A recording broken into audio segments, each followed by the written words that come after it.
What does it took to actually build up that big cushion so you could actually collect the payout? So the biggest thing is honestly starting. You have to start slow, and you have to play the long game. I think a lot of prop traders right now, they're so focused on getting to the payout window that they lose their cool, and then they start doing things that they normally wouldn't do, and they start making mistakes, tactical mistakes.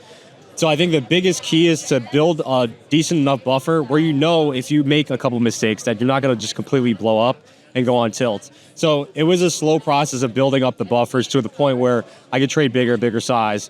And I think that was probably one of the hardest points in my career is understanding how do I scale up effectively, not just win a trade and then scale up on the next one. I think you have to trade at a specific size for a while, get comfortable with it, and then when you're ready, maybe you hit certain milestones in your account, then start scaling up and do it in a structured way.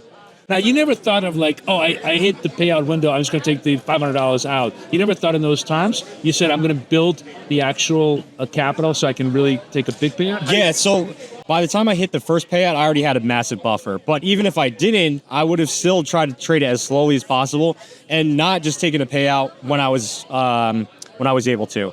My goal was to build at least $10,000 in each account before taking a payout. That way, if I took out $2,500 from each account, I would still have $7,500 of a buffer, maybe $5K of a buffer. Right.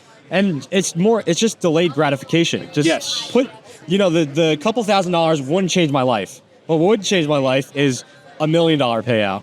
Right? So delay it as long as possible. Because most traders, just see, I'm at 53,500. I'm above the payout window. I'm going to withdraw it. Let me just take the money out. Exactly. Take the money out. They never think of the idea of like, let me build this to like a $10,000 target. Like, is the $1,000 or $2,000 really going to change your life in the grand scheme of things?